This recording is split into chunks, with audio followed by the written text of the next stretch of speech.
Muito bem, amigos, a lição número 1 fala sobre os princípios da profecia bíblica. Como podemos entender aquilo que lemos na Bíblia com respeito a profecias? Pegue o livro de Daniel, você encontra uma série de símbolos de animais e mesmo de datas e tempos. É preciso interpretar de forma correta, porque uma pergunta deve ser feita quando se estuda a profecia. Isso que eu estou estudando, que eu estou lendo, é literal, ou seja, é real ou é apenas simbólico? Quando Daniel fala de um urso com 3 costelas na boca, quando Daniel fala de um animal que tinha 10 chifres, quando Daniel fala sobre o ancião de dias que tinha os olhos parecidos com uma lâmpada, como o sol, ou os pés polidos como bronze, o que significa essas expressões? Isso é literal ou é simbólico? Para isso nós temos que recorrer à própria Bíblia, porque ela mesma deve responder. Aquilo que você lê no Apocalipse, pode procurar em outros livros da Bíblia, nos Salmos, por exemplo, no livro de Jó, ou mesmo no livro de Reis ou Crônica. Você vai encontrar sempre alguma coisa que mostre se aquilo que você está lendo é algo simbólico ou é uma coisa literal, uma coisa real. Tá? E a pergunta número 5 diz assim: se a Bíblia se interpreta a si mesmo, veja nos grupos de textos sobre o que esses textos estão falando. Olha o primeiro grupo. O primeiro grupo fala sobre Daniel 7:7, Daniel 8:3, Daniel 7:24. Eles tratam de um assunto. Diz assim, Daniel 7, verso 7. Depois disto, eu continuei olhando nas visões da noite, e eis aqui o quarto animal, terrível e espantoso e muito forte, o qual tinha dentes grandes de ferro, ele devorava e fazia em pedaços e pisava aos pés o que sobejava, e esse animal era diferente de todos os outros que apareceram antes dele e tinha 10 chifres. Daniel 8, verso 3, eu levantei os meus olhos e vi, e eis que um carneiro estava diante do rio, o qual tinha 2 chifres. Os 2 chifres eram altos, mas um deles era mais alto do que o outro. Daniel capítulo 7, verso 24, e quanto aos 10 chifres daquele mesmo reino, se levantarão 10 reis, e depois dele se levantará outro, que será diferente dos primeiros, e abaterá a 3 reis. Neste primeiro grupo, sobre o que trata assim o simbolismo. Trata sobre chifres. E esses chifres representam o quê? Representa reino. Segundo grupo, Apocalipse 1, verso 16.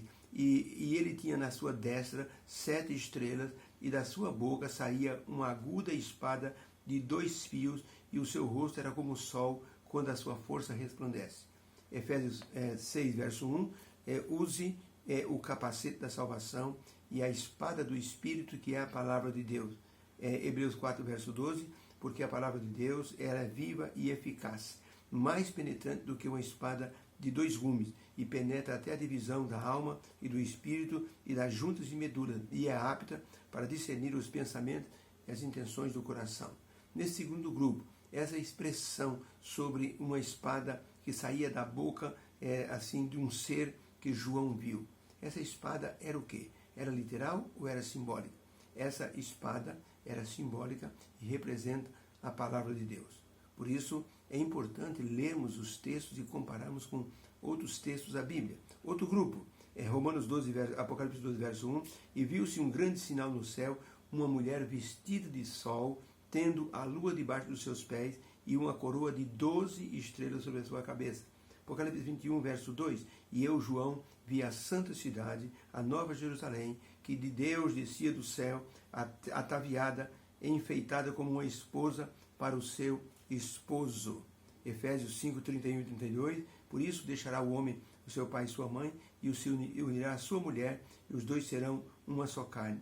Grande é esse mistério, digo, porém, a respeito de Cristo e da igreja, escreveu o apóstolo Paulo. Jeremias 8, verso 2, a formosa e delicada assemelhei a filha de Sião, meu povo.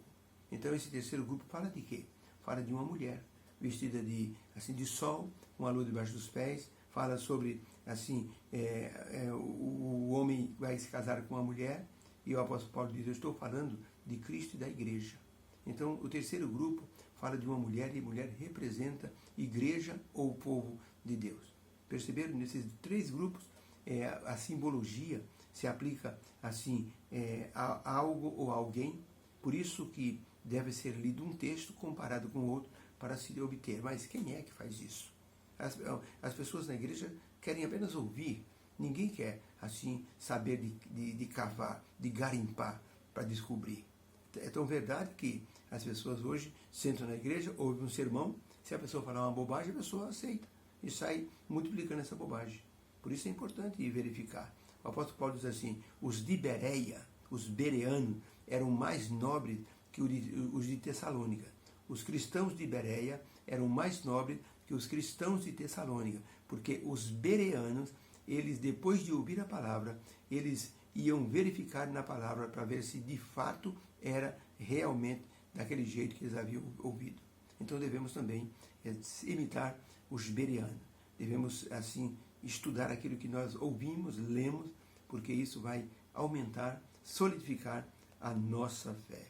O conceito de que a Bíblia se interpreta a si mesmo ajuda bastante a tirar muitas dúvidas da linguagem profética.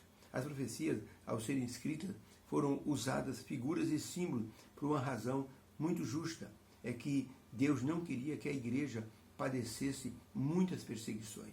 E se o escritor utilizasse uma linguagem que fosse direta, então a profecia não teria nem assim, seguido o seu curso para chegar até nós. Por exemplo, imagine que João, ao invés de escrever a grande meretriz, ele escrevesse a igreja romana. Imagine que João, ao invés, por exemplo, de falar sobre uma besta, ele falasse que é o papado. Isso traria uma perseguição de imediato. Então, para evitar isso, os profetas, João, principalmente Daniel, escreveram em símbolo. Os que não conheciam, liam aquele texto e diziam, ele está falando de quê aqui? De uma besta, de uma mulher sentada em cima de uma besta escarlate? O que ele quer dizer com isso? Então, por não conhecerem a palavra de Deus, eles então deixavam quieto e não assim, interferiam no crescimento da igreja. Por isso, as profecias foram dadas em símbolo para que nós pudéssemos assim, tê-las hoje, porque senão elas seriam truncadas, seriam assim impedidas de serem assim divulgadas. Tá? Um desenho encontrado nas antigas catacumbas assim romana mostrava ali uma pessoa com a cabeça de burro sendo crucificado numa cruz. Era a maneira que os romanos tinham de fazer chacota dos cristãos e do Cristo que morrera na cruz. E eles colocavam assim, quem adora um homem crucificado é uma besta. E eles então menosprezavam a fé dos cristãos. Por isso que era importante que assim as profecias fossem dadas assim de maneira simbólica para justamente impedir que pessoas assim de mau caráter ou perseguidoras pudessem então fazer algo contra a igreja. E a igreja cresceu, e a igreja se multiplicou, e as profecias avançaram e chegaram até o nosso tempo. Louvado seja Deus. Por isso, o assunto tem que ser visto. É literal ou é simbólico? A própria Bíblia vai responder. Deus nos abençoe, que haja uma bênção em nosso coração, que possamos entender os princípios da profecia, porque o estudo desse trimestre vai ser um estudo muito bom, vai nos dar muita base teológica. Deus abençoe a todos. Fica com Deus.